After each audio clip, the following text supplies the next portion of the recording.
Hi hello എല്ലാവർക്കും സുഖമാണോ? ഞങ്ങൾ സുഖമായിട്ടൊക്കെ പോകണു. അപ്പോൾ എന്തൊക്കെയുണ്ട് വിശേഷങ്ങൾ?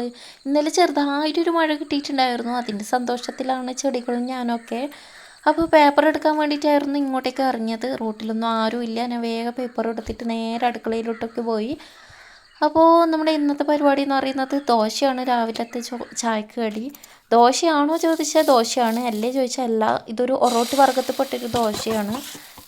പിന്നെ ഇതിലേക്ക് കുറച്ച് ഇഞ്ചിയും പിന്നെ നമ്മുടെ ഉള്ളി, തേങ്ങ, കറിവേപ്പില, പച്ചമുളകൊക്കെ അരിഞ്ഞിട്ടിട്ട് ചുടുവാണെങ്കിൽ വേറെ കറിയൊന്നും വേണ്ട, നല്ല ടേസ്റ്റ് ഉണ്ടാവും കഴിക്കാനായിട്ട്.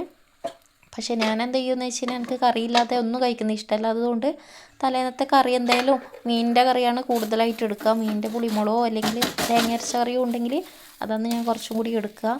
പിന്നെ അതുകൂടെ കഴിക്കാനായിട്ട് പിന്നെ ഒന്നും പറയണ്ട.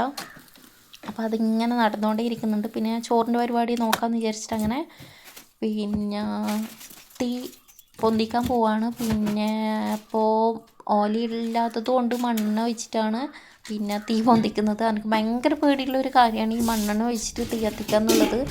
അപ്പോൾ പിന്നെ അഥവാ മണ്ണിൻ്റെ എന്തെങ്കിലും അംശം കൈക്ക് എന്തെങ്കിലും തീ ആയിക്കാലോ എന്നുള്ളൊരു ടെൻഷനിൽ ഞാൻ കയ്യെല്ലാം കഴുകിയിട്ട് വന്നിട്ടാണ് ആദ്യം തീ പിന്നെ കത്തിച്ച് ഇടുക. അപ്പോൾ അത് അവിടെ വെച്ച് അരി കഴുകാൻ വന്നു. കുത്തരിയാണ് ഇന്ന് നമുക്ക്. അപ്പോൾ അത് നന്നായിട്ട് കഴുകിയെടുത്തു. അരി കഴുകുമ്പോൾ എനിക്ക് 2 കൈയിട്ടിട്ട് ഇങ്ങനെ കഴുകിയെടുത്തിട്ടില്ലെങ്കിൽ മനസ്സിനത് അസ്വസ്ഥത തന്നെയായിരിക്കും അത്. അപ്പോൾ ഒരുപാട് പേര് ഞാൻ കണ്ടിട്ടുണ്ട് ഒറ്റ കൈ കൊണ്ട് ജസ്റ്റ് ഒന്ന് അരി കഴുകിയെടുക്കുന്നത്. എനിക്ക് തീരെ കഴിക്കാൻ പോലും ഒക്കത്തില്ല അങ്ങനെ ഒറ്റ കൈ കൊണ്ട് എടുത്ത ചോറ്. പിന്നെ പണ്ട് മുതലേ അമ്മയും 2 കൈയിട്ട് കണ്ട് ശീലമായതുകൊണ്ട് ഞാനും അരിയിടുന്ന സമയത്ത് ഇങ്ങനെ തന്നെയാണ് കഴുകിയെടുക്കാറ്. അധികവും ഞാൻ ഇവിടെ ആണെങ്കിൽ ഇവിടുത്തെ അമ്മയും അങ്ങാണെങ്കിൽ അങ്ങേ അമ്മയാണ് ചോറ് വെക്കാൻ നിൽക്കുക. ഞാൻ അധികം ഇതിന് മെനക്കെടാൻ നിൽക്കില്ല. പക്ഷേ ഇന്ന് ഞാനാണ് വെക്കുന്നത്. അപ്പോൾ നമ്മുടെ ചോറിൻ്റെ ഒപ്പം ഇന്ന് ഒത്തിരി ചോറും ചീര വറവും ഒക്കെയാണ് നമുക്കിന്ന് സ്പെഷ്യൽ എന്ന് പറയുന്നത്.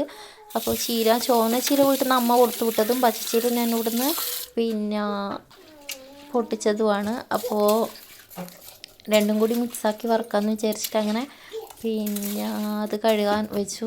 അപ്പോൾ അരിയും ഇട്ടതിന് ശേഷം ഞാൻ അതിന് മുകളിലേക്ക് ഒരു പാത്രത്തിൽ വെള്ളം എടുത്ത് വെക്കും. കാരണം ആ സമയം കൊണ്ട് വെള്ളം തിളച്ച് കഴിഞ്ഞാൽ ചോറ് വെന്ത് പൊന്തി വരുമ്പോൾ അതിലേക്ക് പോരാലോ എന്ന് വിചാരിച്ചിട്ട് പച്ചവെള്ളം പിന്നെ പോരണ്ടല്ലോ. അതുകൊണ്ട് ഞാൻ എപ്പോഴും എന്ത് ചെയ്യും, വെള്ളം മേലെ വെച്ച് പിന്നെ പോവുള്ളൂ. അടച്ച് വെക്കുന്നതിനെക്കാട്ടിയും നമുക്ക് കുറച്ചും കൂടി ഇത് മൂടിയിൽ ഇങ്ങനെ വെള്ളം വെച്ചിട്ട് പതപ്പിക്കുന്നതാണ് എൻ്റെ ഒരു കുറച്ചും കൂടി ഈസി ആയിട്ട് എനിക്ക് തോന്നിയിട്ടുള്ളത്. പിന്നെ ഒരുപാട് പണിയുണ്ട്. തുണി മടക്കി വെക്കാനുണ്ട്,